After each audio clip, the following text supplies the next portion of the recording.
कौन ब्रह्मा का पिता है, कौन विष्णु की मां, शंकर का दादा कौन है, हमको दे बता। ये जानने के लिए कृपया सुनिए। जगत गुरु तत्वदर्शी संत रामपाल जी महाराज के अमृत वचन सर्व पवित्र धर्मों के पवित्र शास्त्रों के आधार पर। सतगुरुदेव की जय। बंदी छोड़ कबीर परमेश्वर जी की जय। बंदी छोड़ गरीबदास जी महाराज जी की जय। स्वामी रामदेवानंद जी गुरु महाराज जी की जय।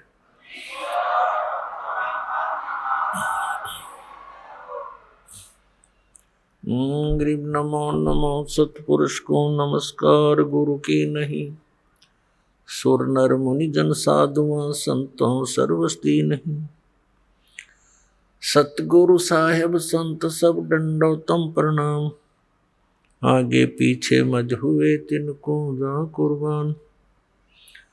नराकार निर्विषम कालजार वैबंजनम। निर्लेपम निज निर्गुणम अकल अनुपवेशुंदनम। सोहम सुरति समापतम सकल समाना निर्तल।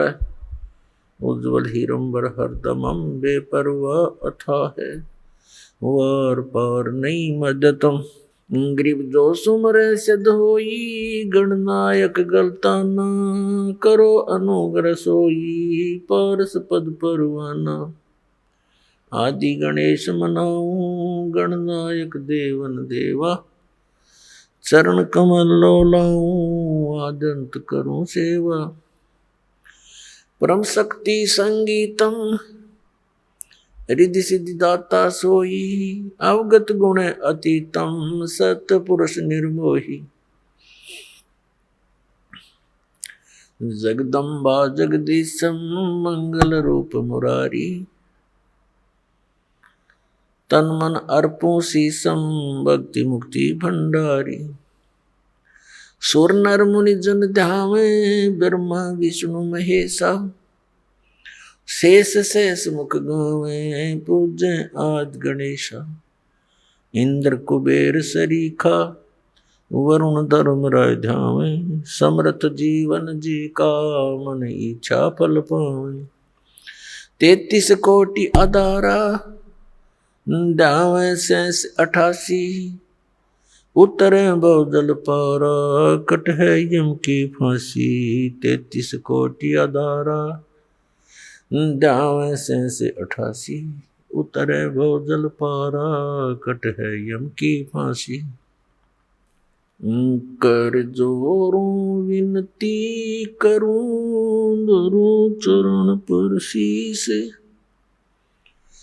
गुरु जी राम देवानंद जी महाराज ने दियो नाम बख्शीस।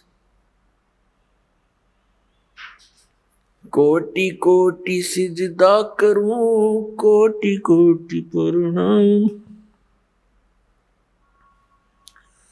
चरण कमल में राखियो मैं बंदी जाम गुलाम। कुत्ता हूँ गुरुदेव का रामपाल दास का नाम। गले प्रेम की जेवड़ी जाखें चोवा जाऊं। तो करो तो बावड़ू दूर दूर करो तो जाऊं। ज्यों राखो त्यों ही रहूं जो देवो सोख। जय अब के सतगुरु मिले सब दुख आँखों रोए। चरणों ऊपर शीस धरूं कहूं जो कहनी हो। कबीर गुरु जी मिलेंगे पूछेंगे कुशलाहत। आदि अंत की सब कहूँ अपने दिल की बात, गुरु जी तुम ना भूलियो, चाहे लाख लोग मिल जाए हमसे तुमको बहुत है, तुम जैसे हमको नहीं, तुम्हारे विसारे क्या बने, मैं किसकी शरण में जाऊं, शिव बिरंच मुनि नारदा, तिनके हृदय न समाऊं।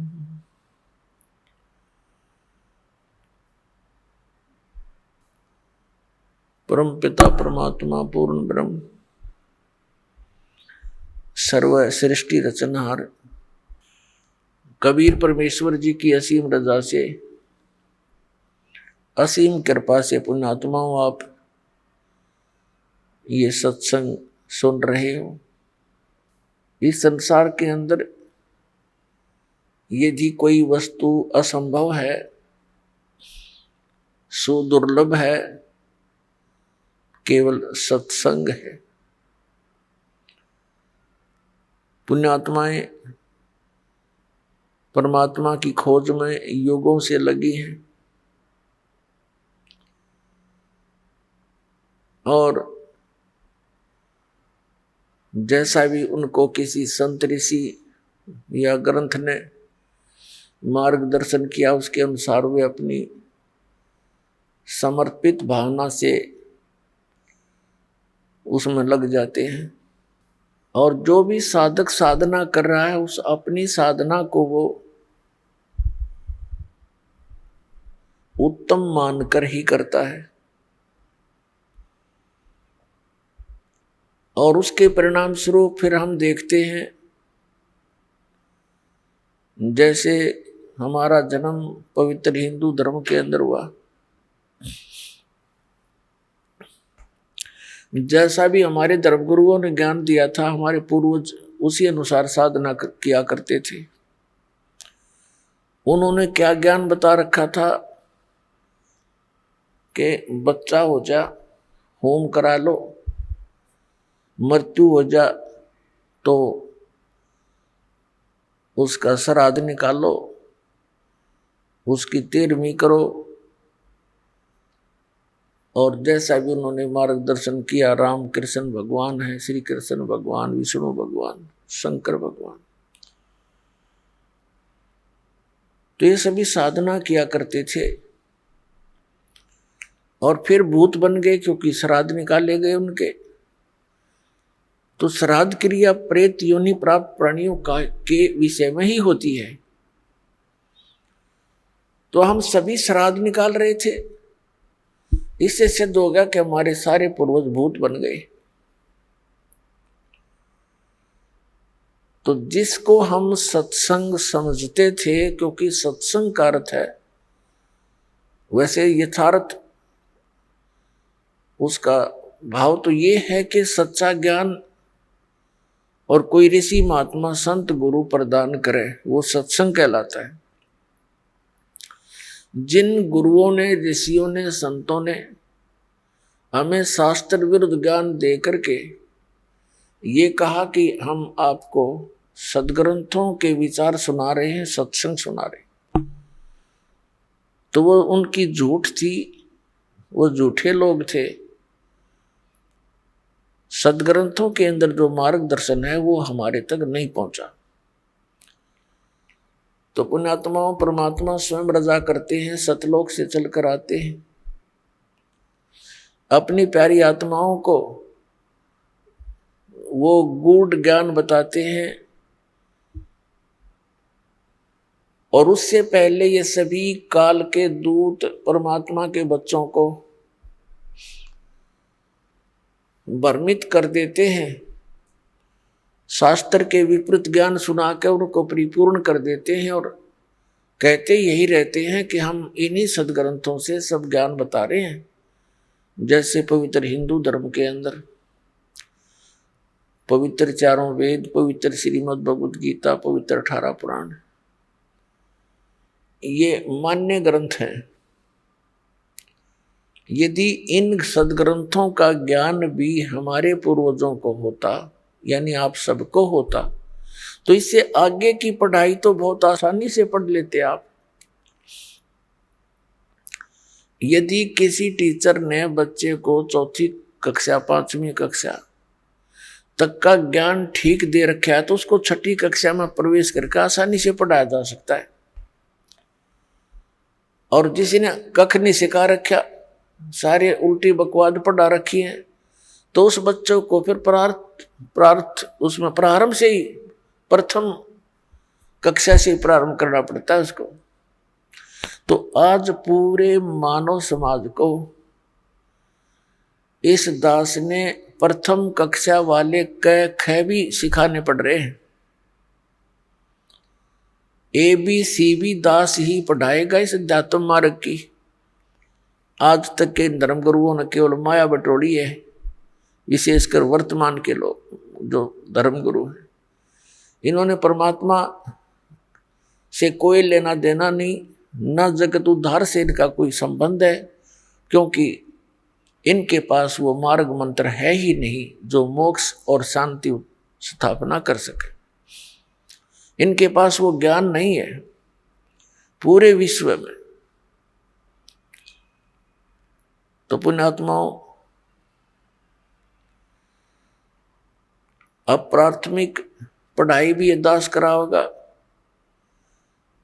और PhD तक का ज्ञान इस दास ने ही देना है। और अब ये सुविधा हमें होगी कि आप सब अक्षर ज्ञान युक्त हैं, आप एजुकेटेड हैं, बेटी बहन भाई भक्त बुजुर्ग सभी एजुकेटेड, अक्षर ज्ञान हो गया। हिंदी का तो खासकर हिंदू धर्म में हो ही गया। पुणात्माओं, हमारा वैसे कोई धर्म नहीं है, जीव हमारी जाति है, मानव धर्म हमारा, हिंदू मुस्लिम सिख ईसाई धर्म नहीं कोई नारा। लेकिन हम जिस क्षेत्र में रह रहे हैं, यहाँ जो ज्ञान देना पड़ता है तो वो संबोधन करना पड़ता है, क्योंकि अधिकता उसी धर्म के, उसी वर्ण के लोगों का, उसी संप्रदाय के लोगों का बहुमत होता है। तो एक बार कुछ वर्ग समझ गए इस दास के विचारों को, फिर वो अपने सभी अन्य धर्मों में भाई बहनों को जा करके बड़े प्यार के साथ समझाएंगे। ऐसे ही जोत से जोत जगेगी। तो कहने का भाव है दास का कि परमात्मा जब यहाँ आते हैं, अपने यथार्थ ज्ञान को समझाने की चेष्टा करते हैं। सन 1398 में ज्येष्ठ सुदी पूर्णमासी, जेठ उतरते की पूर्णमासी और विक्रमी संवत 1455, सन 1398 को परमात्मा सतलोक से चलकर सहशरीर आए। काशी शहर बनारस के बाहर एक लहर तारा नामक तालाब में कमल के फूल के ऊपर आकर परमात्मा विराजमान हो गए, एक नवजात शिशु का रूप धारण करके। नीरू और नीमा नाम के दो पति पत्नी थे। जुलाहे का कार्य करने से वो जुलाहे कहलाते थे और मुसलमान धर्म के अंदर वो रह रहे थे। वैसे तो उसी जन्म में ब्राह्मण और ब्राह्मणी थे, मुसलमानों ने उनको बलपूर्वक मुसलमान बना दिया था। तो दुल्हे का कार्य करने लगे, जिस कारण से दुल्हा कहलाए। और परमात्मा पूर्व जन्म के अपने प्रॉमिस अनुसार अपने वचनबद्ध हुए थे नीरू नीमा के बच्चे के से, उसके कारण वो नीरू नीमा का बच्चा उस जन्म में नहीं था। जैसे द्वापर के अंदर एक सुदर्शन नाम का भगत था, उसने परमात्मा को ढंग से जाना था।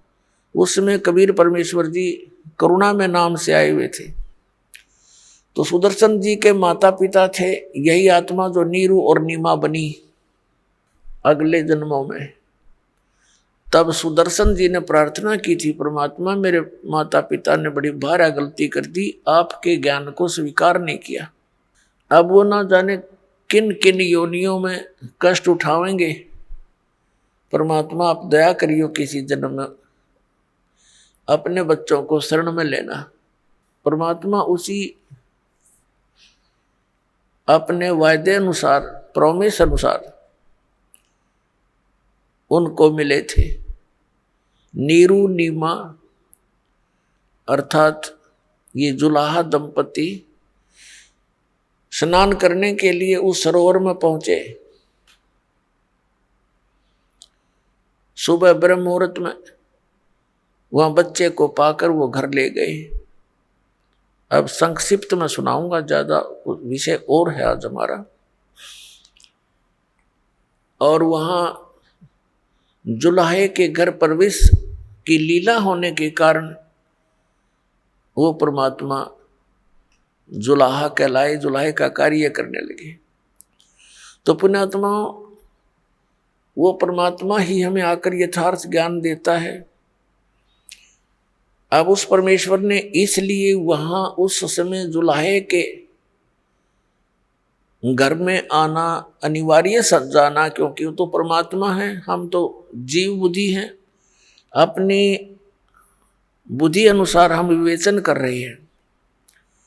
परमात्मा ने ये जाना कि शूद्र जाति उस समय बहुत ही अछूत मानी जाती थी और एक धारणा बनी हुई थी कि भक्ति मार्ग का काम तो ऋषि ब्राह्मणों का ही होता है और यही पार हो सकते हैं, यही भक्ति कर सकते हैं। दूसरी धारणा ये थी कि इन ब्राह्मण गुरुओं के शेष अधिकतर सेठ लोग होते थे, वो दान धर्म बहुत किया करते थे, वैश्य कुल के, और बाकी अन्य भी स्वर्ण जातियां भी उनकी शेष हुआ करती थी। और शूद्र को भक्ति का अधिकारी नहीं माना जाता था। उनको मंदिरों में जहां भी पूजा स्थल होते थे वहां जाना अलाउड नहीं था। तो परमात्मा ने ये सारी बेड़ियां हटाने के लिए, ये जो जकड़ रखा था समाज जाति मजहब के अंदर, उन सभी बंधनों को काटने के लिए, समाप्त करने के लिए परमात्मा आए थे। अब उन्होंने आकर के हमें क्या ज्ञान दिया? राम नाम रटते रहो, राम नाम रटते रहो, जब तक घट में प्राण, कब हो तो दीन दयाल के भनक पड़ेगी कान।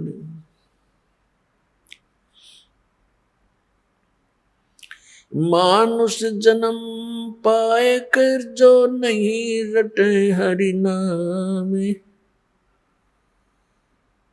जैसे कुआ जल बिना बनवाया क्या काम।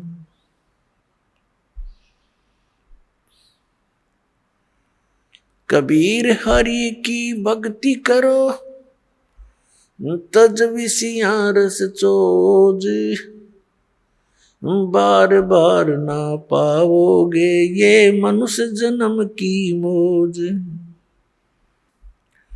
मानुष जन्म दुर्लभ है ये मिलन बारंबार, जैसे तरवर से पत्ता टूट गिरे वो बहोर न लगता डार। साथी हमारे चले गए हम भी चालन हारे, कोई कागज में बाकी रही तात लगी है वारो।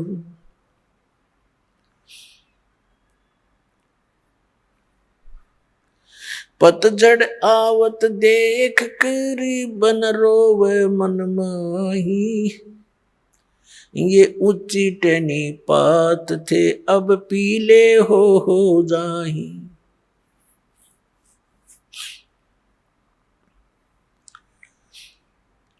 पात झड़नता यूं कहे, सुन बई तरवर राय।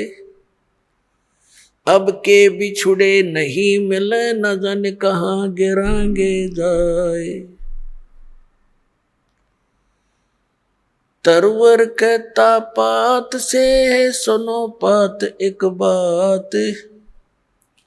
यहाँ की याहे रीति है, एक आवे एक जात। अब परमात्मा ने कितना मार्मिक तरीके से इस भोली आत्मा जो काल की भांग पिए पड़ी है, कितने मार्मिक ढंग से समझाया है। एक पत्ते और वृक्ष और वन का उदाहरण दिया है। क्या बताते हैं कि मानुष जन्म दुर्लभ है, ये मिले न बारंबार। और जैसे तरवर से पत्ता टूट गया, वो बहोर नहीं लगता डार, उसी स्थिति में एज इट इज दोबारा उस शाखा पर, उस टहनी पे वो दोबारा स्थापित नहीं हो सकता। ठीक इसी प्रकार परमात्मा हमें समझाने की चेष्टा करते हैं कि आप जिस संसार और इस परिवार को, संपत्ति को, शरीर को अपना मान करके यहाँ बिल्कुल स्थायी होकर बैठे हो, ये ऐसी स्थिति है आपकी, जिस दिन आप इस टहनी से टूट गए, फिर उस घर में, उसी स्थिति में दोबारा आप स्थान नहीं पा सकते। अब क्या बताते हैं कि एक व्यक्ति जो भक्ति नहीं करता, देखो परमात्मा का नाम लेकर भी हम काम वही करेंगे, लेकिन बुराई नहीं करेंगे, केवल कर्तव्य कर्म करेंगे। तो उसके लिए परमात्मा हमें याद दिलाते हैं कि आज आप अपने परिवार में कितने प्यार से रह रहे हो, कैसी ममता आपकी अपने बच्चों में है, आपके मकान में है, रिश्तेदारियों में है। और एक सेकंड में मृत्यु हो जाए, ये तो हो रही है, रोएगी। अब इसको, इस सच्चाई को हम अनदेखा करने की चेष्टा करें तो वही बात है कि बिल्ली को आते हुए कबूतर आंख बंद करके बैठ जाकर मुझे दिखती नहीं, उसकी आंखें बंद कर लेने से वह बिल्ली टल नहीं गई। उसकी अपनी अज्ञान सोच है, वो तो उसने दौड़ धाप उड़ जाना चाहिए था, बच सकता था। तो ऐसे ही ये एक मौत यानी ये स्थिति है आपकी, हम इससे बहुत कतराते हैं और ये फिर भी आके ही रहती है मृत्यु। तो इससे बचने का तरीका भी बताया परमात्मा ने। कबीर ये तन जावेगा, सके तो ठहर ला, एक सेवा कर संत की, गोविंद के गुण गा। अब इस प्रसंग को थोड़ा सा बाद में लेंगे, पहले समझाते हैं कि फिर ये जैसे आज सारी व्यवस्था आपके पास है और खूब प्रसन्न है, सभी है, और एक सेकंड में मृत्यु हो जाए,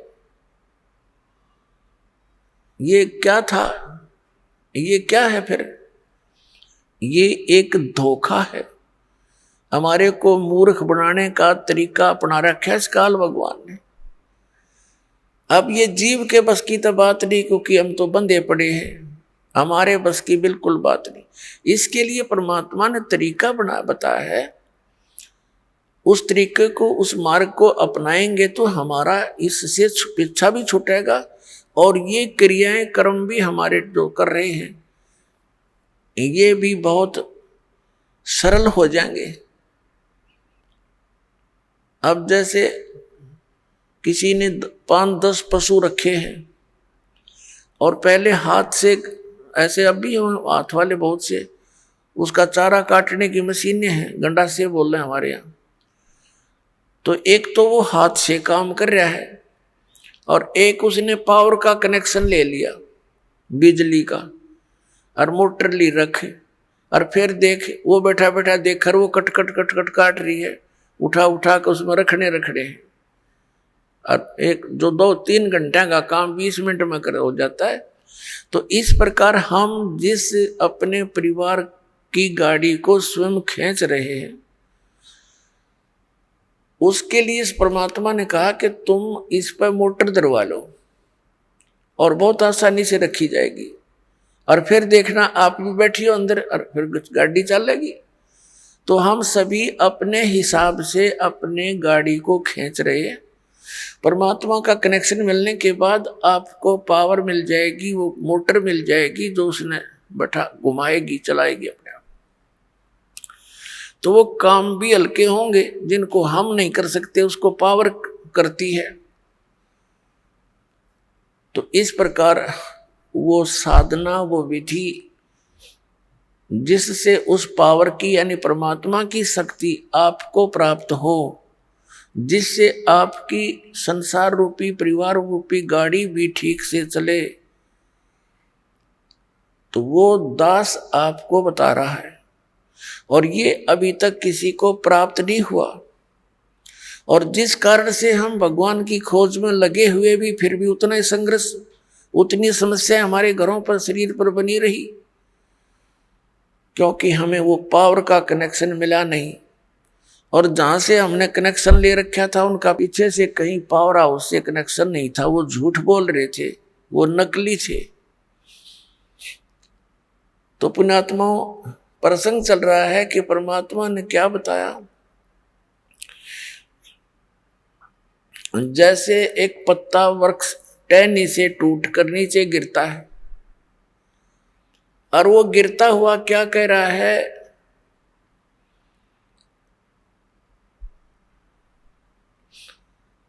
पात जड़नता यूं कहे, सुन बई तरवर राय, अब के बिछुड़े नहीं मिले, ना जाने कहां गिरेंगे जाए। अब वो पत्ता मानो, यानी उदाहरण दे रहे हैं भगवान कबीर परमात्मा, आप जी और हमारे को सतर्क कर रहे हैं कि आप जिस भरे पूरे परिवार से जब यहां से चलोगे,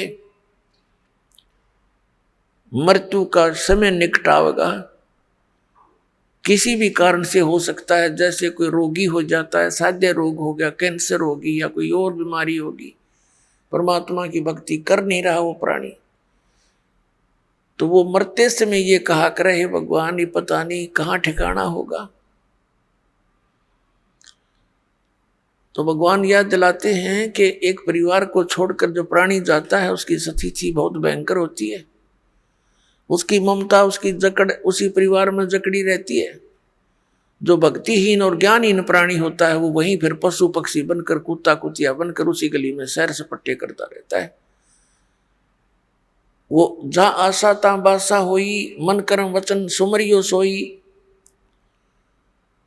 पात जड़नता यूं कहे, सुन भी तरवर राय, अब के बिछुड़े नहीं मिले, न जाने कहां गिरेंगे जाए। अब परमात्मा कहते हैं, हिड़की दे दे रोएगी सुरता, जब तू चल लेगी अकेली।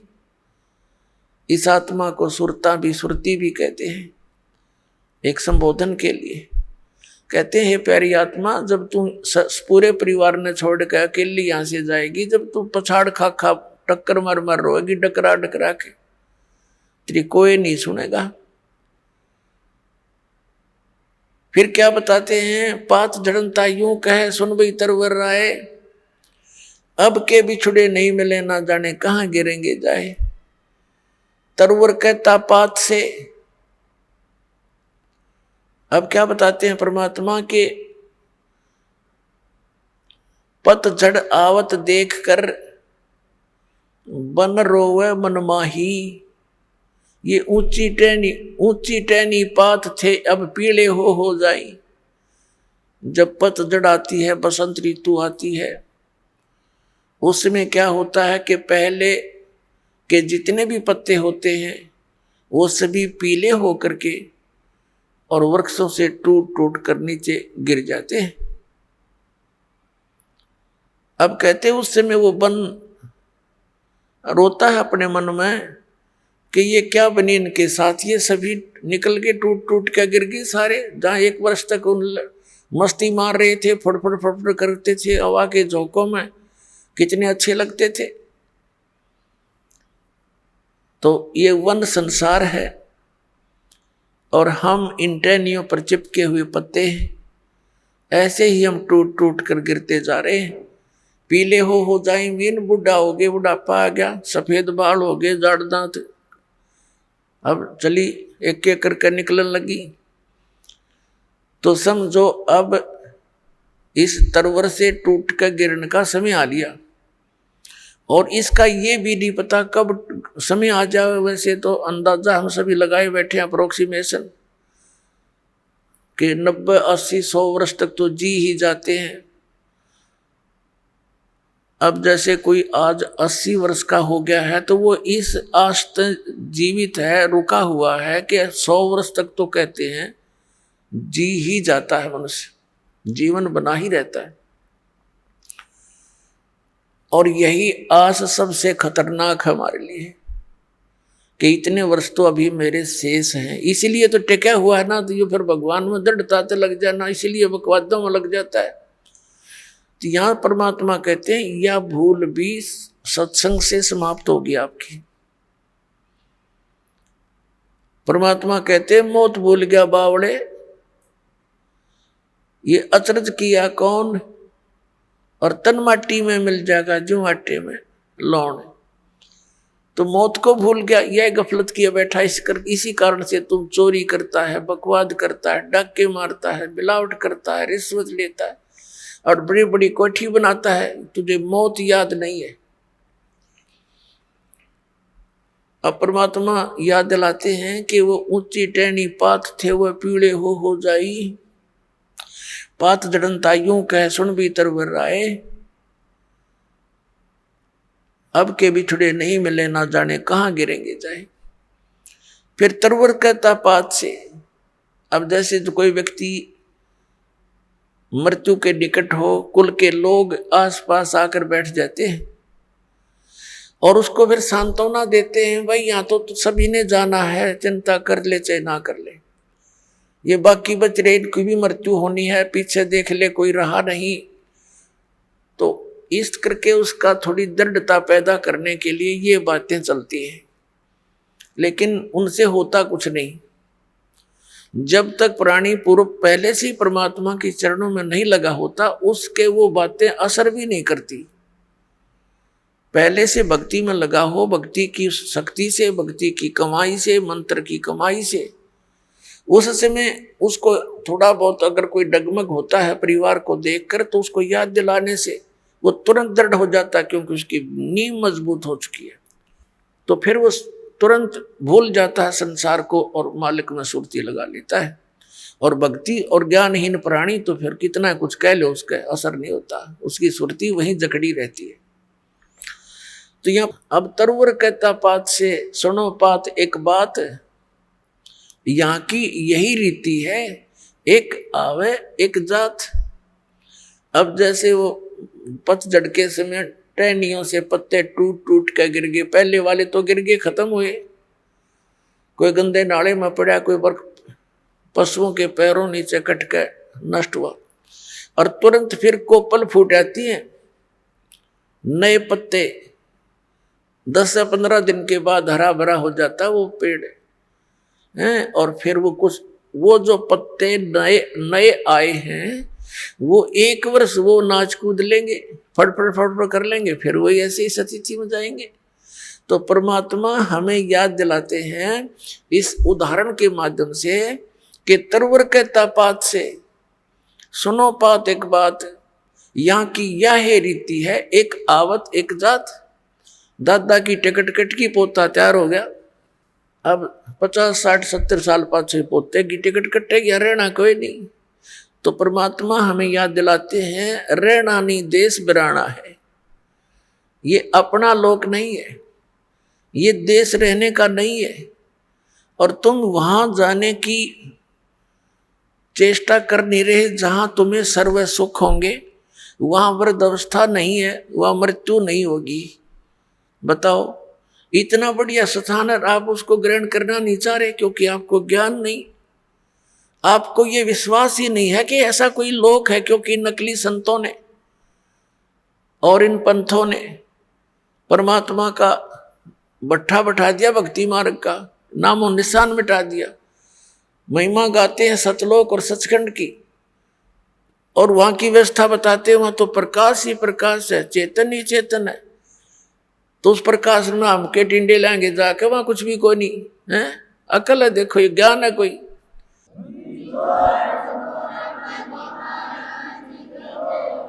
कैसे रुचि बनेगी वहां जाने की? कहते आत्मा उसमें ऐसे मिल जाती है जैसे बूंद समुद्र में। कोई बात हुई है कई प्रमाण ऐसा परमात्मा के ज्ञान में? तो वहां पूरी व्यवस्था है उसकी, तो यह नकल है, डुप्लीकेट माल है ये सारा यहाँ का, एज इट इज सृष्टि है। और लेकिन वहां का जो मटेरियल है, वहां का जो पदार्थ है, वो अमर है, वो नष्ट नहीं होते। जैसे एक सैंपल है वहां से, गंगा का जल सतलोक से आया हुआ है। इसके विषय में ना ब्रह्मा को पता, ना विष्णु को, ना इन ऋषि पिषियों को। ये तब बहुत नीचे स्तर की कहानी है इनकी। तो ये परमात्मा ने एक सैंपल भेज रखा है कि हमारा मटेरियल ऐसा पदार्थ है वहां पर। इस गंगा के जल को आप कहीं रख लो उठा कर, इस साइंटिस्टों ने सिर मार कर देख लिया, इसका कोई लक्षण ढूंढ नहीं सके किस कारण से है ये। तो परमात्मा की महिमा को ये साइंस क्या समझ सकती है? ये साइंस परमात्मा के मटेरियल से बने हुए साइंटिस्ट भगवान भूल गए, नास्तिक बनने लगे। तो इस कलयुग में हमें एक सबसे बड़ी खुशी और सहयोग इस शिक्षा का ये है कि हम भगवान पहचान सकते हैं, अन्यथा इसकी कतई जरूरत नहीं थी। इससे क्या बना लिया? परमाणु बम बना लिया, हवाई जहाज बना ली, कार बना ली, सारा दिन फुर फुर, शांति एक पल की भी नहीं। जहां माया का प्रवेश है वहां शांति नहीं हो सकती। ये अपना पल्ला गांठ लगा लेना, शांति होएगी।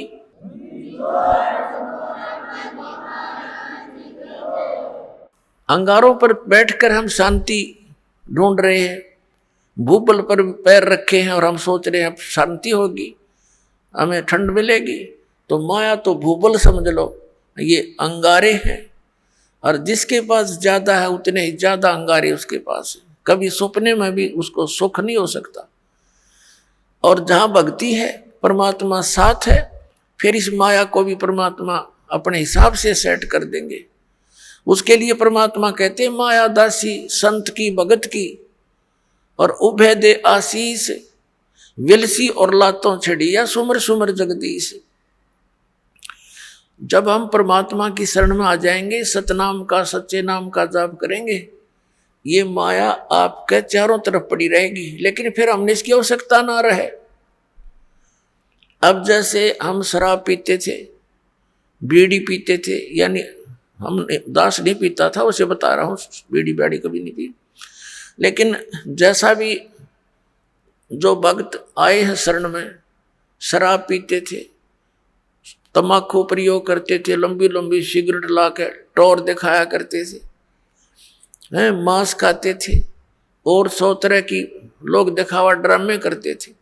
ये सारे छूट जाएंगे इस भक्ति मार्ग में, ये प्रतिबंध लगाए जाते हैं।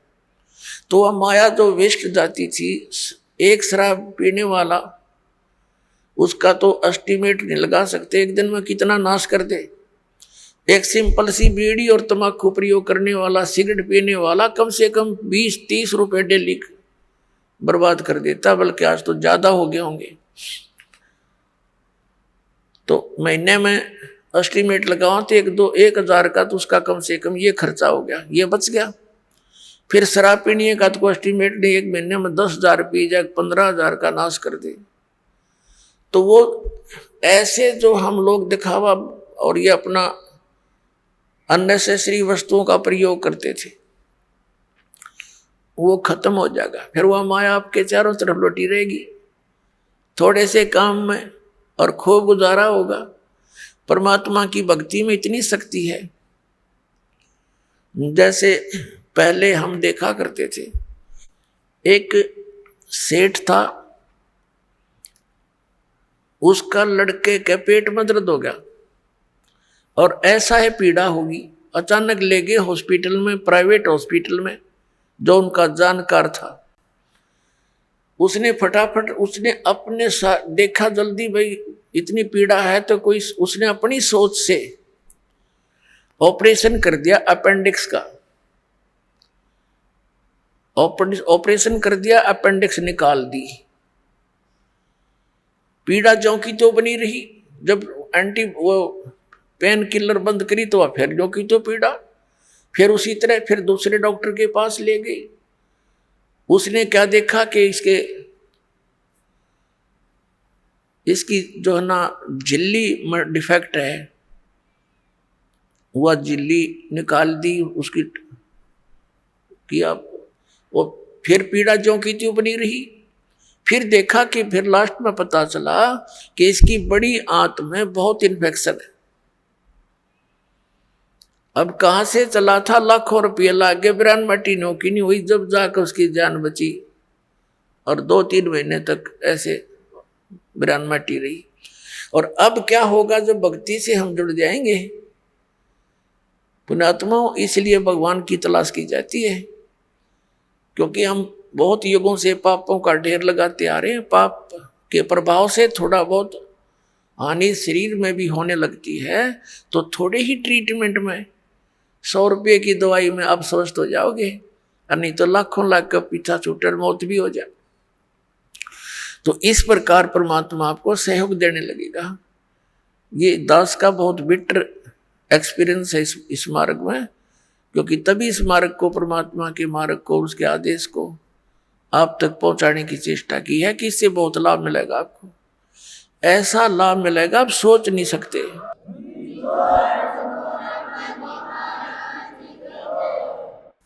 भगवान को हम इसलिए खोज रहे थे कि वो हमें सर्व सुख देता है, तो वो सर्व सुखदायी परमात्मा मिला ही नहीं था, अब मिला है सर्व सुखदायी। अब ये सुख ही सुख देगा, यहां दुख हो ही नहीं सकता। जैसे बर्फ है, एसी रूम है, वो ठीक चल रहा है तो उसमें गर्मी का काम क्या। तो ऐसे परमात्मा का ये कनेक्शन मिलने के बाद आपके परिवार में नो सोच ले, गर्मी के दिनों में एसी लग गया और वो सर्दियों में भी काम करेगा, यानी ऑटोमेटिक है परमात्मा का सिस्टम, आपके हर तरह से सुख देगा। तो प्रसंग चल रहा है कि हम उस स्थान को भूल गए जहां जाकर हम सदा सुखी रहेंगे, और हम सभी पहले वही रहते थे। अब कई भक्त अज्ञानतावश भोले भाले जिनको ज्ञान नहीं, वो ये प्रश्न किया करते कि एक बात बता, जब सारे ही यहां से चले गए तो यहां कौन रहेगा, बता। वो नैया ही चिंता हो रही है कि यहां कौन रहेगा, बता। अरे यहां यूं तो एक पत्थर है, घूमता रहेगा, हमने क्या ठेका ले रखा है पृथ्वी का। ये मंगल ग्रह जो चांद और ये सारे धक्के खाने लग रही है, फिर जाएगा। हम अपने सतलोक में चलेंगे, इसकी हमने क्या करना, ये तो जिसका हुआ आप संभालेगा इसने। तो कहने का भाव ये है कि हम इतने रंग गए यहाँ पर। जैसे एक भक्त बोला बाला, उसके घर उसकी पत्नी बहुत बीमार थी, पर बहुत समस्या में थी, हर तरह से तकलीफ थी। परमात्मा की दया हुई, दीक्षा ली, भगवान की कृपा से वो स्वस्थ हुई। उसको समझाने लगे, भाई नाम ले ले भक्त, नहीं तो भक्ति ना करने से पशु बनोगे, जोटा बनेगा। वो जोटा बुग्गी ले रहा था, उससे कहा भाई फिर जोटा बनेगा तो न्यू बोला, महाराज जी जोटा भी तो बनना चाहिए, फिर बुग्गी में कौन चलेगा। इसने बुग्गी की चिंता हो रही। मैं कहा अच्छा भाई, तो बुग्गी खातिर कर ले काम। फिर उसे उपदेश ले लिया उसने, लेकिन हमारी धारणा ऐसी बनी हुई है कि यहां ऐसे कैसे होगा। तो पुण्यात्माओं, परमात्मा के इस मार्ग को बहुत गहराई से समझो। जिस उद्देश्य से परमात्मा स्वयं आते हैं उस अच्छे लोक से इस गंदे लोक में आपके लिए, तो ये कितना इंपॉर्टेंट काम होगा। एक ऐसे वैसे तो भगवान इतनी दूर से आए नहीं, आपको ये ज्ञान देने के लिए कि तुम यहाँ के रहने वाले नहीं हो, सतलोक में एक बहुत सुख है, और जिस सुख को तुम यहाँ खोज रहे हो ये तुम्हें 1000 लाख करोड़ वर्ष खोजते रहो तो नहीं मिले, एक जन्म की तो बात छोड़ो। और यहाँ क्या हालत है तुम्हारी उससे हमें परिचित कराते हैं। उधर से काल के दूत भी अपनी खूब काल प्रेरणा से अज्ञान का प्रचार स्प्रे कर रहे हैं जगह जगह। अपने आत्माओं परमात्मा ने आकर हमें इसलिए ये ज्ञान दिया क्योंकि हम उनके बच्चे हैं, और ये जो काल हमारा दुरुपयोग कर रहा है हम इसके बच्चे नहीं हैं। अपने बच्चों को कोई ऐसा दुखी कर सकता है? किसी की टांग कट गई, किसी की आंख फूट गई, और किसी का हाथ कट गया, किसी का बेटा मर गया, किसी की बेटी मर गई, कोई कैंसर से पीड़ित है, कोई पशु पक्षी बनकर गधे कुत्ते बनकर बिष्टा खा रहे हैं, टट्टी खा रहे हैं, तो ये कोई अपने बच्चों को ऐसे दुखी कर सकता है? तो इस भगवान को हम अपना मालिक मान सकते हैं? यहाँ का जो स्वामी है ये काल है, इसका उद्देश्य हमें पीड़ित करना और विचलित रखना है, भ्रमित रखना, ताकि इनको भगवान का ज्ञान ना हो जा और कहीं ये भाग ना जा। तो उससे पहले ये अपने संत भेज के हमारे वो भी बच्चे परमात्मा के वो संत हैं, या जैसे भी उस काल का फंस गए, वो उस अज्ञान के मास्टर बन गए, उस अज्ञान को जगह जगह प्रचार करने लगे। भोली आत्माओं ने उनको संत महात्मा मानकर उनके एक एक वचन को शिरोधार्य कर लिया। अब ये सच्चा ज्ञान जब आता है तो वो पुराना पेंट उतरता नहीं जल्दी सी। तो दास के ऊपर दया करी परमात्मा ने कि पहले इन सभी सदग्रंथों का ज्ञान करवाया, और फिर इन संतों के वचनों को देखा कि ये क्या बताते हैं, हमारे सदग्रंथ क्या बताते हैं। फिर पता चला कि ये तो भाई गलत कर रहे सारा काम, ये तो आसपास में नहीं सदग्रंथों के। 1 2 3 4 10 सैकड़ों की संख्या में इन संतों को के इतिहास को, इनके ज्ञान को दास ने पढ़कर देखा। शायद ये तो अच्छा महात्मा दिखाई देता है, इसका शायद ठीक मिल जावे। फिर जो चले गए यहाँ से महापुरुष जिनका बड़ा बोलबाला था, मैं ऋषिदानंद जैसे नकली, इनसे बड़ा प्रभावित था दास, और दास ने इसके सत्यार्थ प्रकाश को इस उद्देश्य से इस तत्व ज्ञान की प्राप्ति के बाद पढ़ा। पहले भी पढ़ते थे, पहले समझ में नहीं आता था कुछ भी कि महापुरुषों की वाणी हम नहीं समझ सकते, ये सोच कर रख देते थे इसको, ऐसे इन पुराणों को रख देते थे, भाई ये तो भगवान की माया है, हम कैसे समझ सके। और जब दास की परमात्मा ने वो आंखियां बना दी तत्व ज्ञान वाली, उस दृष्टि से जब इनको देखा उन चश्मों से, तत्व ज्ञान वाले चश्मों से, फिर देखा अरे नाश कर रखा सारा, कख भी नहीं इनके पास, ना वेदों वाला ज्ञान, ना कोई संसारिक व्यवहारिक बातें ठीक इन लोगों की। तो बड़ा चिंता का विषय बना। और इस सत्यार्थ प्रकाश को दास ने इसलिए पढ़ा था कि ये महापुरुष का लिखा हुआ है, और इस महापुरुष के विचारों को सभी मानते हैं, और हो परमात्मा दया कर दे और कबीर परमेश्वर के वचनों का समर्थन मिल जाए, तो मुझे ये ज्ञान आगे बढ़ाने में घड़ी सुविधा हो जाएगी कि देखो सत्यार्थ प्रकाश में महर्षि दानंद ने भी ऐसा ही बोला है। अब देखा तो महर्षि दानंद ऐसा नकली पाया को देखा को नहीं मैंने, तो तेरा गजब भैया, एक भी व्याख्या वेदों और किसी से भी नहीं मिल रही सदग्रंथों से, तो बड़ा दुख हुआ। तो इसलिए फिर जनता के सामने रखने शुरू किए कि ये ओरिजिनल नोट है, हमारे सदग्रंथ तो ओरिजिनल नोट है, और ये डुप्लीकेट नोट है इन संतों के जिनको तुम ओरिजिनल मान करके ग्रहण किए हुए हो। अब प्रारंभ में तो दास को बड़ी कठिनाई का सामना करना पड़ा, क्योंकि श्रद्धालु लोग ये कहते हैं कि किसी की आलोचना नहीं करनी चाहिए, अपना ज्ञान बताओ। अरे अपना अपना सारे बताओगे तो सबका अपनी अपनी डफली, अपना अपना राग, फिर वो ज्ञान के रह गया तो जो जैसा कहेगा वो तो ऐसा चल ही रहा था। फिर पुण्यात्माओं, जैसे एक बार किसी ने 500 के नोट नकली छाप लिए और वो मार्केट में पहुंच गए।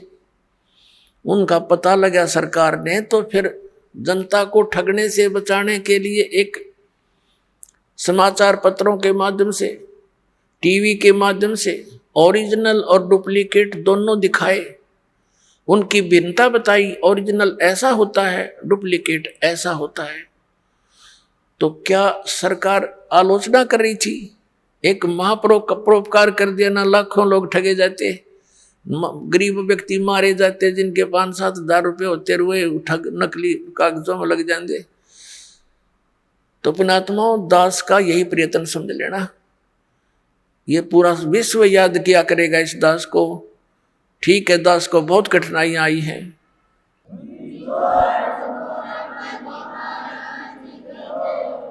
इस सच्चाई को ऊपर लाने के लिए, इस ज्ञान को उठाने के लिए सहयोग तरह कबीर भगवान का, लेकिन दास उसका बैल है और उसी के सहारे से इसको गाड़ी को खींचकर पटड़ी पर चढ़ाया है।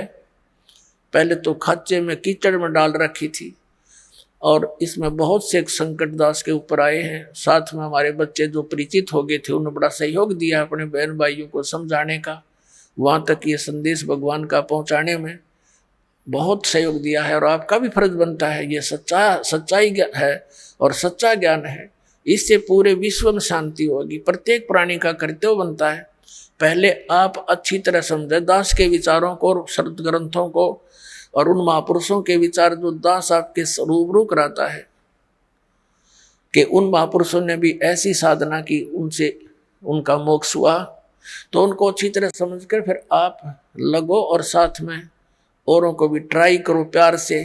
ये मार्ग कोई बलपूर्वक कराने का नहीं होता, ये ज्ञान से होगा। और काल भगवान ने एक प्रार्थना की थी परमात्मा के समक्ष, कबीर जी के समक्ष, कि हे परमात्मा, आप चौथे युग में जितना चाहो जीव ले जाना, लेकिन एक दया करना परमात्मा के जोर जबरदस्ती ना करना। सतकल युग में जब आप ले जाओ, अपना ज्ञान देना, आपका ज्ञान ग्रहण करें, वो आपके हो जा, और मेरे ज्ञान को माने वो मेरे पास रह जा, मेरा आहार बने रहे, जबरदस्ती ना करना। और अपना ज्ञान समझा के कितने ले जाना। अपनात्मा परमात्मा ने कहा था, ठीक है भाई, ज्ञान बगैर तो मैं ले ही नहीं जा सकता, पहले ये अगर वैसे भी ले जाऊं तो वहां टके नहीं, ये फिर आऊंगे वापस, पहले वही ना रहा करते। तो मालिक को मालूम ही था कि ज्ञान से दृढ़ करूंगा इनको, और यहाँ के दुखों से ये छक चुके होंगे, यहाँ की इन कोठी बंगलों से भी ये छक चुके होंगे। आप देख रहे हो विदेशों में बड़ी सुविधा के सारे साधन वैज्ञानिक बना लिए, और वो क्या कहते हैं, नहर के किनारे लौट के शांति प्राप्त करते हैं, उन कोठिया न सारे इंस्ट्रूमेंटा न छोड़ गए। तो ये पहले ना हमारे अंदर रहेंगे, क्यों सर में दर्द कराए वो बीमारी इकट्ठी करी। तो ऐसे ये शांति होनी वही है। ये तो एक तूफान उफान है इस काल का डाला हुआ, ये बना ले, ये बना ले, रिमोट बना ले, इससे सुख हो जाएगा। टट्टू सुख होगा? सुख तक परमात्मा की भक्ति से होगा, आने वाले कष्टों से बचाव होगा, उससे सुख होगा। तो प्रसंग जो चल रहा है वही आते हैं।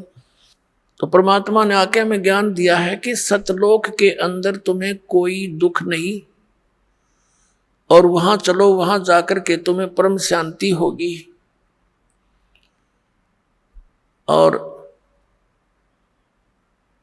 अब परमात्मा ने कहा था कि जैसे अपना ज्ञान दे करके आप यहां से ले जाना, जैसे वेदों में प्रमाण है, आपको बहुत बार दिखाया है, समय आने पर दिखाएंगे आज भी, कि वो परमात्मा सतलोक से गति करके आता है। वो 3 प्रकार के शरीर में सभी अपने प्राणियों के, सभी ब्रह्मांडों का वो देखभाल करता है, पालन पोषण धारण पोषण करता है। एक शरीर है मनुष्य सदृश है परमात्मा, नर नारायण देह है। ये शरीर मनुष्य को भी परमात्मा जैसा ही मिला है, लेकिन उसकी सामर्थ्य, परमात्मा की शक्ति, उसका नूर वहां पर विशेष है, अलग है, हमसे ज्यादा, इसलिए तो परमात्मा है। एक आत्मा एक परमात्मा, तो अपने आप 2 हो गए। एक श्रेष्ठ आत्मा, एक आत्मा सिंपल। तो ऐसे एक राजा, एक मनुष्य, एक नागरिक है, एक राजा है, शकल दोनों की एक जैसी है, मनुष्य ये दोनों हैं, लेकिन उसके सामर्थ्य में दिन और रात का अंतर है। ऐसे ही परमात्मा और जीव में समझो, जीव जीव है, एक नागरिक है, परमात्मा हमारा राजा है, वो मालिक है, वो जनक है, हमारा पिता भी है, उसमें सर्व गुण है। तुमेव माता च पिता तुमेव बंधु च सखा तुमेव, तो उसके अंदर सभी गुण है परमात्मा के अंदर, वो सबका भ्रातर भी वही है, माता यानी जनक भी वही है, पालक पिता भी वही है, बंधु असली साथी भी वही है, और मित्र भी वही है, बंधु यानी भाईचारा वही है। तो उन्होंने, उस परमात्मा ने हमें ये ज्ञान दिया कि तुम सतलोक के रहने वाले हो, फिर तुम वहां चलो। तो काल ने कहा था कि आप अपना ज्ञान देकर ले जाना, परमात्मा जोर जबरदस्ती ना करना। अब जैसे ये परमात्मा सचखंड से चलकर आता है, वो 3 प्रकार से अपने जीव शरीर की स्थिति में 3 प्रकार के शरीरों में काम करता है, मनुष्य सदृश ही है वह। जैसे एक शरीर में तो सतलोक में रहता है, स्थायी रूप में, करोड़ सूर्य मिला दे, करोड़ चंद्रमा उसके एक रोमकूप में, इतनी रोशनी है, वो भी फीकी पड़ जा समझो। और तख्त पर विराजमान है, जैसे राजा बैठता ऐसे मुकुट वगैरह धारण करके परमात्मा, ऊपर सफेद छत्र है, सफेद मुकुट है परमात्मा का, सफेद ही सिंहासन है सारा उसका, वहां विराजमान है। और दूसरे रूप में वो क्या करता है, एक तो शिशु रूप धारण करके प्रत्येक युग में आता है, और एक सरोवर के ऊपर कमल के फूल पर विराजमान होता है, वहां से कोई निसंतान दंपति उनको ले जाते, प्रत्येक युग में ऐसी लीला। और फिर वो कंवारी गायों का दूध पीता है, कंवारी गाय दूध देती है, परमात्मा पीते हैं, उनकी परवरिश की लीला ऐसे पूरी होती है। उन कंवारी गायों में दूध कहाँ से आता है, सतलोक से आता है। और फिर ये तो मालिक की दूसरी स्थिति हुई शरीर की, फिर धीरे धीरे बड़े होते हैं, छोटी आयु में ही प्रचार शुरू कर देते हैं, परमात्मा अपने जो उद्देश्य लेकर आते हैं। वेदों में लिखा है कि परमात्मा सतलोक से चलकर आता है, ऊपर तीसरे मुक्ति धाम में रहता है सतलोक में, वहां से गति करके आता है और यहाँ अच्छी आत्माओं को मिलता है। किस उद्देश्य से आता है, उपदेश करने के लिए, तत्व ज्ञान समझाने के लिए आता है। तो शिशु रूप धारण करके परमात्मा आते हैं प्रत्येक युग में, तो धीरे धीरे बड़े होते हैं, अपना ज्ञान का प्रचार करते हैं। ये दूसरी स्थिति। और तीसरी स्थिति में वो कैसे आते हैं शरीर में, जैसे कहीं भी महात्मा के रूप में प्रकट हो गए, जैसे जिंदा महात्मा के रूप में कलयुग में वो अधिक आए हैं। और उस जिंदा महात्मा के रूप में वो कभी भी आकर किसी भी भक्त को, अच्छी आत्मा को मिलते हैं। किन किन अच्छी आत्माओं को मिले, आदरणीय धर्मदास साहिब जी, आदरणीय मलुकदास साहिब जी, आदरणीय नानक साहिब जी, आदरणीय दादू साहिब जी, आदरणीय गरीबदास साहिब जी, गांव छुड़ानी, जिला दद्दर हरियाणा वाले, आदरणीय घीसा दास साहिब जी, गांव खेखड़ा और जिला मेरठ उत्तर प्रदेश वाले, इनको मिले जिंदा महात्मा के रूप में आकर के, और उनको सतलोक लेकर गए सचखंड, और वहां जाकर के उनको फिर वापस छोड़ा, क्योंकि वो दृढ़ भक्त थे। वो दृढ़ भक्तों को मिलते हैं, अच्छी आत्माओं को मिलते हैं, ताकि उसके मिशन में सहयोग दे सके।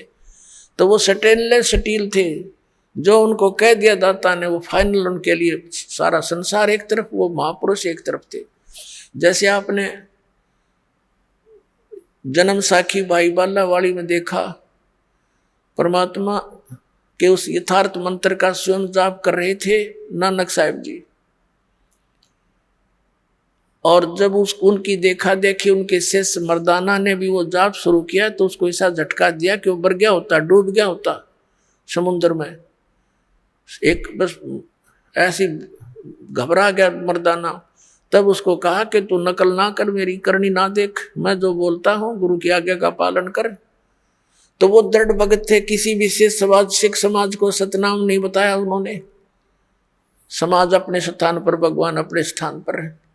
तो वो भगवान के बच्चे थे, वो दृढ़ व्यक्ति थे, दृढ़ भगत थे, श्रेष्ठ आत्माएं थी।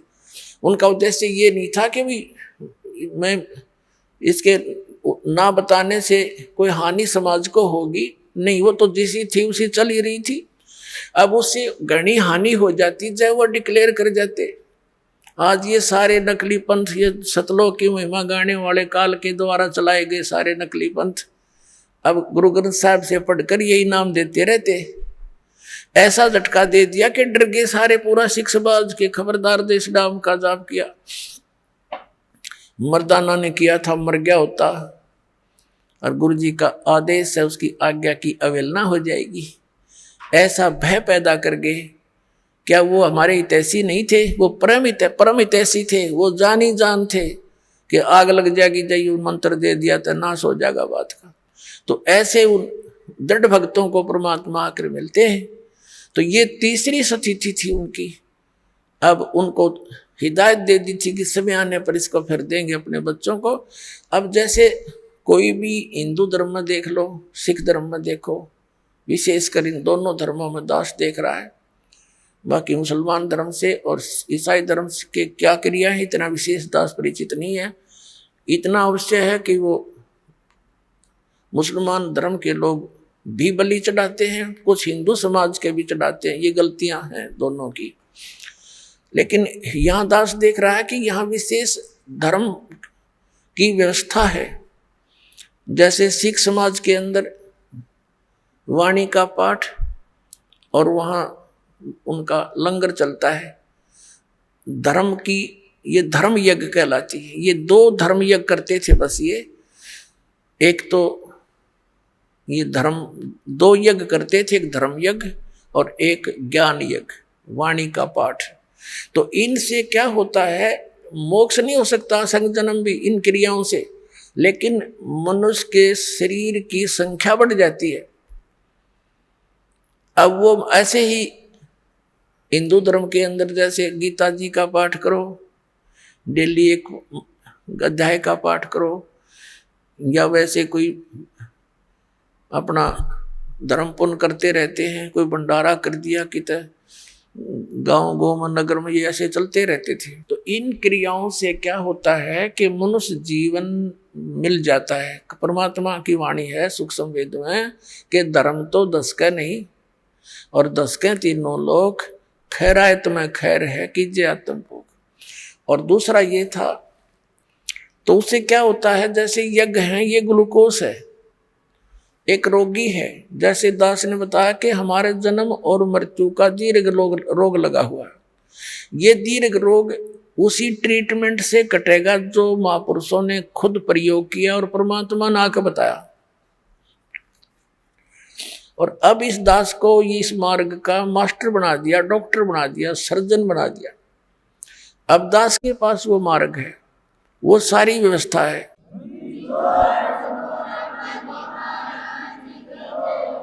और उन महापुरुषों ने क्या किया कि इस पूरे मानव समाज का ग्लूकोस लगा दिया। ग्लूकोस जो होता है ये रोग नहीं नाश करता, ये शरीर को नष्ट होने से बचाता है, पानी की अक्षति पूर्ति करता है। जैसे सर्जन यानी डॉक्टर कई बार गया हो, कोई इमरजेंसी केस आ जाते हैं, ये कंपाउंडर और दूसरे उनसे पूछते हैं जी ऐसे ऐसे एक मरीज है क्या करें, तो कहता है इसको ग्लूकोज लगा दो और ये इंजेक्शन लगा दो, तब तक मैं आता हूँ। तो वो घंटे 2 घंटे या अगले दिन भी आता है। तो वो ग्लूकोज लगाने से वो शरीर उसका नष्ट नहीं होता, और आके फिर वो चेक करके उसको जो ट्रीटमेंट देना है वो डॉक्टर देगा। रोग कटेगा उस डॉक्टर के उस ट्रीटमेंट से या ऑपरेशन से, जो भी वो चाहेगा, सर्जरी से। ग्लूकोज उसकी रक्षा करती रही, शरीर का नाश नहीं होने दिया। तो इस मानव समाज को वो महापुरुष ग्लूकोज लगा के इन यज्ञों का ओनली, बस ये ट्रीटमेंट नहीं दिया उस समय, क्योंकि कुछ ऐसी स्थिति थी। तो अब परमात्मा ने इस दास को भेज दिया, वो डॉक्टर बना के, वो सर्जन बना के, और आदेश दे दिया। उनको मना कर दिया था सतनाम नहीं देना, दास को आदेश दे दिया कि अब दे सतनाम। और दे दे सार नाम, समय आ गया पिछली पीढ़ी का। बोलो सतगुरुदेव।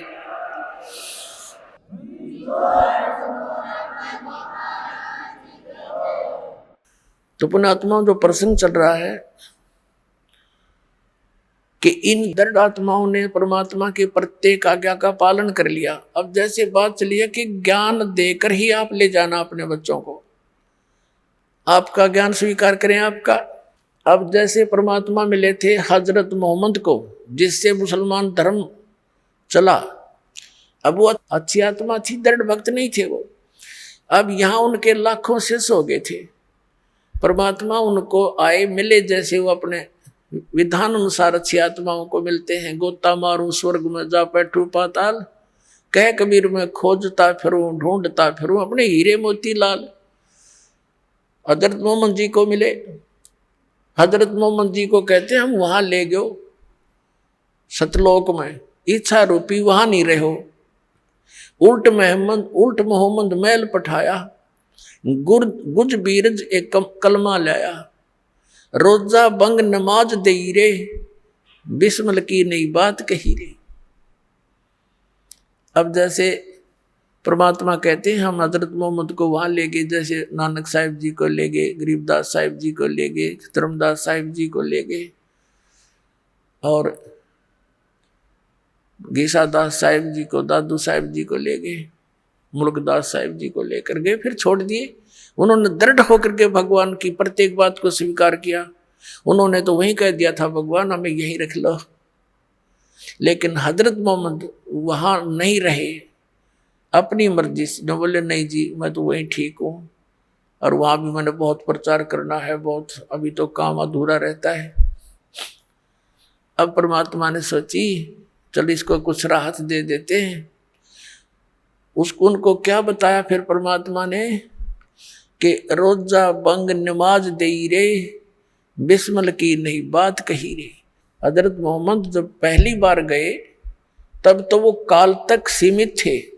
पर्दे के पीछे से आवाज आई थी नमाज करो, 50 नमाज करने की कही थी। फिर दोबारा प्रार्थना की, कुछ कम कर दी, फिर और प्रार्थना करी, फिर कम कर दी। लास्ट में 5 बार की नमाज पर फाइनल हुआ था उनका कि 5 बार तो नमाज करना ही करना पड़ेगा।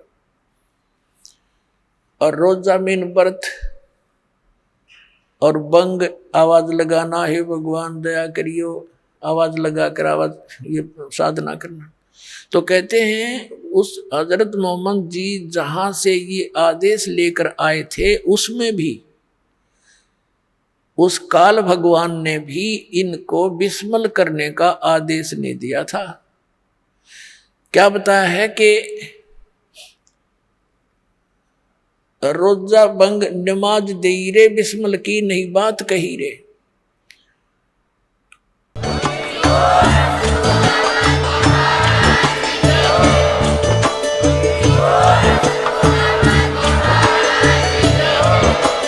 आप सुन रहे थे जगत गुरु तत्वदर्शी संत रामपाल जी महाराज जी के मंगल प्रवचन। अधिक जानकारी के लिए विजिट कीजिए हमारी वेबसाइट www.jagatgururampalji.org। संत रामपाल जी महाराज जी के शुभ आशीर्वाद से पूरे विश्व भर में 500 से भी ज्यादा नाम दीक्षा केंद्र हैं, जिन पर संत रामपाल जी महाराज जी द्वारा ऑनलाइन निशुल्क नाम दीक्षा दी जा रही है। अपने नजदीकी नाम दीक्षा केंद्र का पता करने के लिए संपर्क करें 8222880541।